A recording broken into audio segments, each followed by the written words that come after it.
Vous regardez Inbox avec Chivas. Salut tout le monde, nous nous retrouvons de nouveau aujourd'hui dans la box. Bienvenue Inbox avec Chivas. On est parti pour de nouveau partager de très bons moments ensemble. Et aujourd'hui particulièrement, on vous embarque dans une patrouille dans la communauté urbaine. Et de ce côté-là, on sera bien reçu par le délégué lui-même. Ivy est notre invité. Restez connectés, on en reparle tout de suite après le sommaire. À tout de suite. Yo, au sommaire de votre inbox, cet après-midi, nous recevons monsieur le délégué de la communauté urbaine du hip-hop camerounais, j'ai nommé Ivy la Météorite. Il nous parle de lui, de ses positions, ses bifs et même des initiatives musicales qu'il prend en faveur du hip-hop camerounais. Tout va de mal en pire entre Mimi et son désormais ancien label Empire Company. Selon un communiqué de son avocat, Mimi est victime d'une campagne de sabotage de la part de son ancien label. On en parle dans le A1. On sortira avec les moments forts de la 11e édition du Douala Music Art Festival, j'ai nommé le DOMAF, qui s'est tenu entre le 10 et le 13 novembre dernier à Douala. Voilà, c'est tout pour le sommaire. Installez-vous, on se met bien avec Débrouillard de Tim Kanzer featuring Zia. Attention, c'est tout nouveau, c'est tout beau et c'est dans ta box. Let's go! Yo yo, bienvenue dans la box. Aujourd'hui, on parle de rap avec l'un des porte-étendards du rap camerounais, j'ai nommé Ivy. On l'appelle encore Tonton Timmy, le délégué de la communauté urbaine du rap camerounais, du fait de son côté très compétiteur. À la base, on a choqué les passants. Classe et efficace, tu connais bien la casse. C'est fat comme un orgasme, sans pénétration. Ne traînez pas, sortez les glaçons. C'est de la domination, on fait des tractions, on fait des phases qui n'attendent pas de nomination. Ivy est un super kicker devant l'éternel. Bon rappeur, liant fond et force, flow et force, technique, fluidité, articulation et diction. Ivy a près d'une vingtaine d'années dans le game, qu'il a passé auprès de nombreux crews de rap, de nombreuses compilations et mixtapes. On ramène le rap à la base, je me tapais des barres, ne m'en voulez pas, ils sont pas de taille, les couplets sont basiques. Ferme ta gueule, le challenge a marqué l'histoire, que tu le veuilles ou pas. Fallait bien un gros sang pour réveiller tout ça. Son premier album sortira en 2012, intitulé L'Inévitable. Ne comptons pas ses singles qui se sont toujours démarqués. Ivy est l'un des rappeurs camerounais qu'il nous reste et qui s'assume, mais surtout assume ses positions et ses choix. C'est un MC à cheval entre deux générations qui a décidé dans son combat pour le rap camer de soutenir les jeunes premiers en organisant des cyphers, en les invitant à collaborer dans ses sons. Tim Kaiser en est la parfaite illustration. On fait ça bien comme à la maison. Reste tranquille, te mets pas la pression. Faire du sale, ouais, c'est la saison. Reste sale, ne fais pas la raison. Ouais, c'est tous les jours qu'on représente. C'est le délégué, donc pas de question. Y'a de la technique, y'a de l'aisance. J'y bon rap, c'est ça le présent. Ivy, c'est aussi un féru de clash. On ne le compte plus. Entre ceux avec Zasta, son ancien camarade de crew, le Caïd ou 1985, les corrigibles. Ça n'a pas été facile pour nous d'avoir Ivy dans la box. Lui qui est très occupé par son boulot, mais Dieu merci, il a trouvé du créneau dans son agenda pour partager un verre de Chivas 12 avec nous. Du Chivas 12 que nous vous recommandons de consommer avec modération car l'abus d'alcool est dangereux pour la santé. Installez-vous, Ivy est dans la box.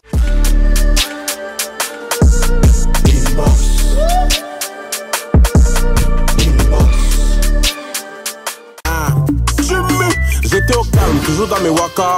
Un ami me colle à quoi. Il me dit gars c'est mon anniversaire. Je n'ai pas les dos mais j'ai envie de boire. Hey Ivy, bienvenue Inbox, comment tu vas? Ça va bien Patricia et toi? Bah, ça va bien aussi, surtout depuis que tu es là. Tu nous fais le bonheur de ta présence.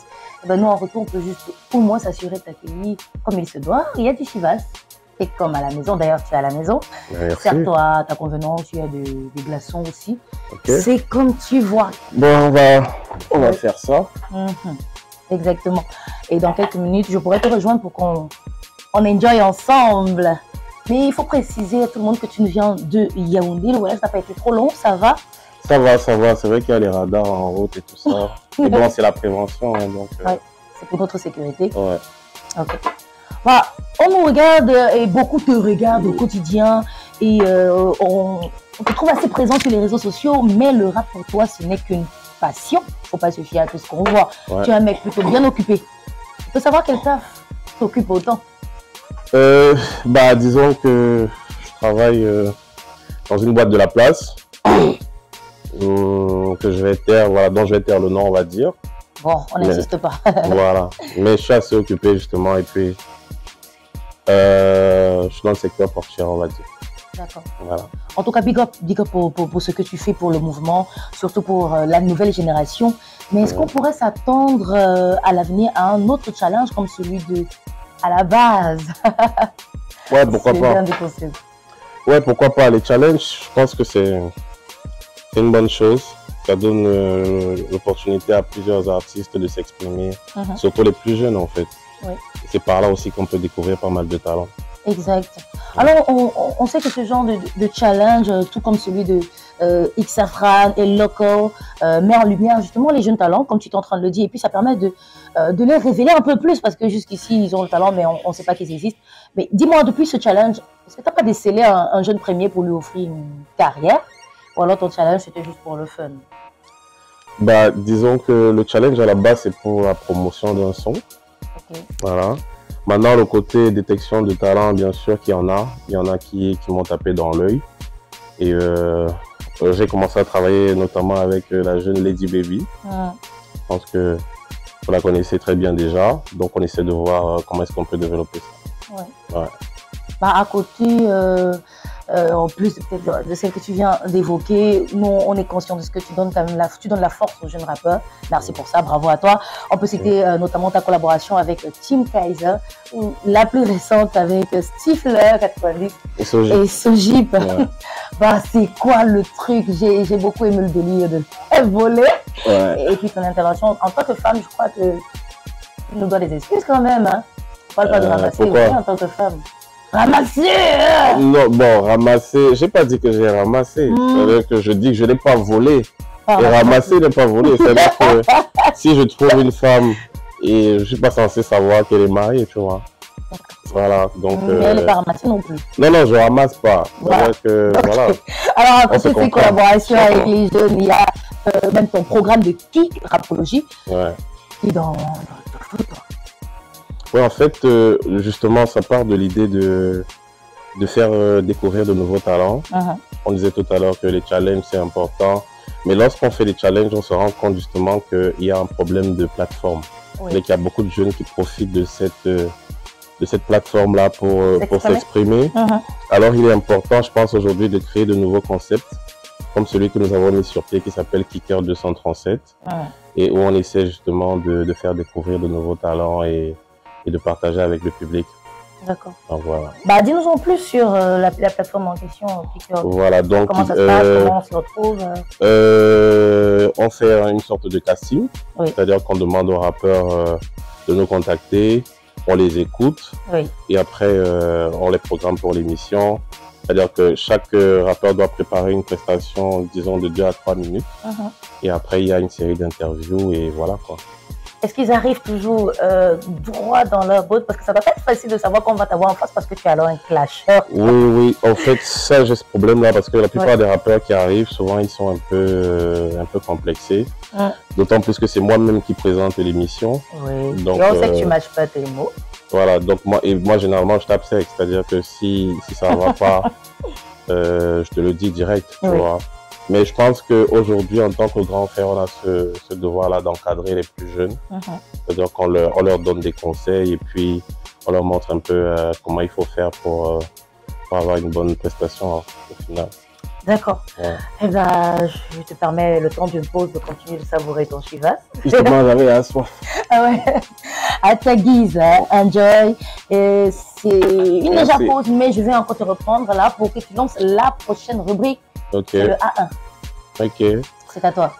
Et yo, c'est Ivy la météorite, monsieur le délégué, tonton Timmy, communauté urbaine. La prochaine rubrique, c'est le A1. Je mets.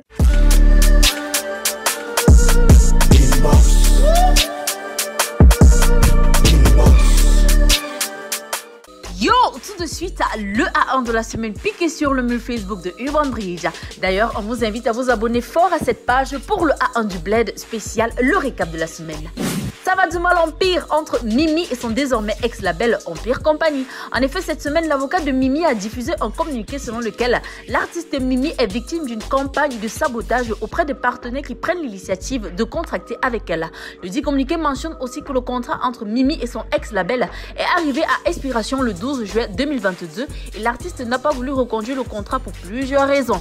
On note par exemple l'enregistrement de plus de 25 titres et aucun album produit en 5 ans de contrat. Aucun décompte ou encore aucune perception des royalties générées par ses chansons en 5 ans. Encore, on note aussi l'utilisation abusive de son image par le label Empire mais aussi Universal Music Africa. À la suite de la publication de ce communiqué, le label Empire Company a réagi par une note d'information dans laquelle elle prend acte du dit communiqué et laisse le soin aux juridictions compétentes de statuer sur la situation. Notons aussi que Mimi a eu le soutien de nombreux artistes et personnalités du showbiz concernant cette histoire qui reste à suivre. Marteau de Thor est le titre qui meuble la collaboration entre Ténor et Didi B. Après avoir mis en ligne quelques extraits où chacun reprenait son couplet, l'anticipation a atteint son pic. Bref, notez le rendez-vous dans votre agenda car la date de sortie officielle du son est prévue pour le 18 novembre. C'est officiel, El Meco 1440 est le grand gagnant de la 3e édition Urban Bridge Rap Contexte. Arrivé à la finale, il y a eu un face-à-face avec Dadonsta durant la finale tenue en live sur les ondes de LFM, au sorti duquel il a récolté plusieurs votes qui l'ont hissé comme vainqueur de la meilleure compétition du rap sur le web au Cameroun. Restez scotché sur notre plateforme car sa carrière prendra un autre tournant. Le Festival des Arts et des Musiques Urbaines de Tchang se tiendra du 8 au 10 décembre 2022 à l'AFC de Tchang, précisément dans la salle Manu Dibango. Il y aura à l'appui des concerts, expositions, masterclass, danse et bien sûr conférences. L'équipe est déjà à pied d'œuvre depuis plusieurs mois pour s'assurer que vous vivez un moment culturel et d'échange magnifique et mémorable. Voilà, c'est tout pour le A1 du Blaze. Piquez sur le mur Facebook de Urban Bridge. La suite, c'est avec Patricia Kei et son invité inbox. La gomme a épuisé. Il mettait la pression comme si j'ai dit que j'allais les poser. À chaque fois que j'étais dehors, elle demandait la poso. La relation, c'était déjà comme si c'était la prison. Un dès je reçois Eh ben, vous êtes avec nous depuis le début. Vous êtes Inbox. Et à vous qui nous rejoignez à l'instant, installez-vous. Merci de votre présence. C'est Inbox avec Chivas.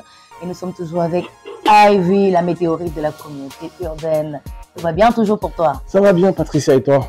Super, tant que tu es là, ça va. Cool. Alors, je l'ai aussi dit, tu es aussi un sacré clasher, comme on le disait tout à l'heure. Quand il faut, tu sors tes crocs. Et on se souvient de ce bif avec 1985, avec 1985, l'incorrigible, ou alors le rappeur ghanéen qui avait clashé Jovi. Et toi, tu as répondu. Genre, t'es le bouclier, quoi. Non, en fait, bon, je pense qu'on va déjà parler de 1985, c'est comme ça que ça se prononce. 1985. Ok. 1985, à la base, c'est un frérot, c'est-à-dire qu'à la base, on n'a pas de problème particulier. Et pour la petite histoire, 1985 a voulu que je le produise. C'est-à-dire qu'il a voulu que je le prenne sous mon aile dans la communauté urbaine. Oui. Et moi, j'ai estimé que c'était pas le bon cheval sur lequel miser et ça lui a pas plu. C'est-à-dire que je lui ai dit qu'il était trop vieux. Aïe. Voilà. Tu lui as dit ça comme ça? Non, je lui ai dit ça de manière polie. C'est-à-dire que, écoute frérot, aujourd'hui, pour moi, le plus important, c'est de développer les jeunes talents et puis te produire, ça m'intéresse pas. Donc, quand il a vu que je travaillais avec Lady Baby, il a commencé à envoyer des pics, il a sorti un son, il a clashé. Je me rappelle, en ce moment-là, j'étais à Paris. Et je pouvais pas laisser ça parce qu'il me clash, il clash mon label, il clash tous les artistes avec lesquels je travaille. C'est fort. Et voilà, nous on a fait ça direct et puis on l'a envoyé à 2 mètres sous terre, on va dire. Carrément. Voilà. En tout cas, je me rappelle après avoir remis le rappeur ghanéen à sa place, tu as fait un post comme quoi, bon, je paraphrase, les gens vont chercher les problèmes ailleurs, mais quand le retour arrive, ils se cachent. Ouais, tu t'adressais à qui? En fait, ouais, je m'adressais, pas seulement à Jovi, c'est vrai que je m'adressais à Jovi, parce que c'était un peu lui, je pense, la cause du problème. Oui. Mais c'était un peu pour dire, bon voilà, vous êtes dans le game, vous provoquez les autres à l'extérieur, et après, quand on réagit, il n'y a pas de réponse en face. C'est-à-dire que quelqu'un se lève, il insulte tout un pays, il insulte le président de la République, et il n'y a aucun rappeur qui se lève pour dire, bon, ça suffit, quoi. Donc, je pense que c'était de mon devoir en tant que délégué de la communauté urbaine de remettre un peu de l'ordre dans tout ça. Délégué de la communauté urbaine. En tout cas, 1985, l'incorrigible, à propos de votre bif, est passé à autre chose finalement. Il nous l'avait confié. Et puis toi aussi, j'imagine, si on s'en tient à ta vidéo, lui répondre. Et même, oui, en fait, le bif, il y a des bifs qui durent des années. Hein. C'est-à-dire que si on prend le cas de, je sais pas trop, de Booba et de Rof, par exemple, ça peut mettre 10 ans. Donc les bifs, ça ne finit jamais vraiment. Sauf si les deux artistes se réconcilient après. Donc moi, personnellement, je suis plus dans la logique de bif. Mais si on m'attaque, voilà, je réponds. Si on te cherche, on te trouve. Voilà, c'est un peu ça. Et là, on va te trouver Inbox. Tu es avec nous. C'est notre grand plaisir. Alors, Ivy Kossi, dernièrement, a sorti son album Genesis. Par solidarité, Xafran a repoussé la sortie du sien pour donner de la force à celui de Kossi. Visiblement, un acte qui n'a pas été de ton goût, et même du goût de Daryl qui allait dans ton sens. Des explications? Patricia, en fait, je suis de ceux qui pensent qu'il faut donner de la force à ceux qui en ont le plus besoin. Tu vois? C'est-à-dire qu'aujourd'hui, un mec comme Kossi, il a une communauté, il est une superstar, vraiment respect pour le travail qu'il fait, mais je pense qu'il n'est pas celui qui a besoin de plus de force. C'est-à-dire que aujourd'hui, voilà, aujourd'hui, on ne peut pas décider parce que Kossi sort son album de repousser tous les albums. Ça veut dire qu'après, les fans, ils n'ont plus rien à écouter. Je pense qu'il faut aller dans la logique de saturation, de proposer plus de projets. Pourquoi pas sortir un album le même jour que celui de Kossi? Ça aurait donné plus de choix aux fans d'écouter. Et voilà, j'ai pas de problème personnel contre Kossi, mais je pense que Xafran est allé un peu fort sur ce coup-là. Je pense qu'aujourd'hui, on doit penser transition en fait. Parce que on doit faire découvrir de nouveaux artistes. Il faut qu'on laisse un héritage et tout ça. C'est plus dans cette logique-là que je suis. D'accord. Alors, pour revenir justement à toi, comment se porte la communauté urbaine? On te voit beaucoup plus en avant que les autres. Que se passe-t-il? Au fait, la communauté urbaine se porte bien déjà. C'est vrai que les artistes sont chacun de leur côté, c'est-à-dire qu'on est occupé, on est un peu tous occupés par la vie réelle, on va dire. Mais sinon, il y a quand même des choses qui se préparent. Je travaille avec une chanteuse qui s'appelle Cynthia Noah. Et voilà, vous entendrez peut-être parler d'elle bientôt. Bah justement, c'est par là qu'on allait sortir ensemble, bien sûr. En dehors de ça et de ce projet avec la dame dont tu viens de nous parler, tu bosses sur quoi actuellement? Un autre projet peut-être? Bah actuellement, je suis en train de travailler sur un EP avant mon album. C'est vrai que cet album-là, il est prêt depuis 2-3 ans déjà. C'est un peu mon album détox, mais bon, je pense qu'il va sortir l'année prochaine. C'est quoi un album détox? Bah, l'album Detox. Detox, c'est le nom de l'album de Dr. Dre qui n'est jamais sorti. Ah, d'accord. Donc, c'est un projet qu'il annonce depuis, je sais pas depuis combien d'années. Mais on continue d'attendre. C'est pour ça que je dis que c'est mon album Detox. Ah, je vois le truc. C'est un album qui est prêt, mais qui ne sort jamais. Donc, bah, nous, on y croit. On l'attend pour très bientôt. Ah, merci, Ivy, d'être passée. Merci à vous. Ça me fait plaisir. Tout de suite, les temps forts du Douala Music Art Festival qui s'est tenu entre le 10 et le 13 novembre dernier à Douala.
De ce qu'on a pu vivre au Domaf dernièrement, un festival riche en couleurs et en émotions. Prochain rendez-vous l'année prochaine. Allez, on a passé un bon moment avec Chivas, aujourd'hui encore dans Inbox et surtout avec notre invité Ivy. Tu reviens quand tu veux.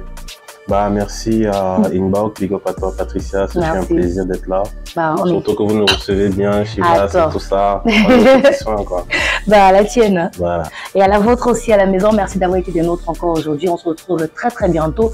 N'oubliez pas, l'abus d'alcool est très dangereux pour la santé. Il vaut mieux y aller mollo, même dans les bruits. Vous avez regardé Inbox avec Chivas.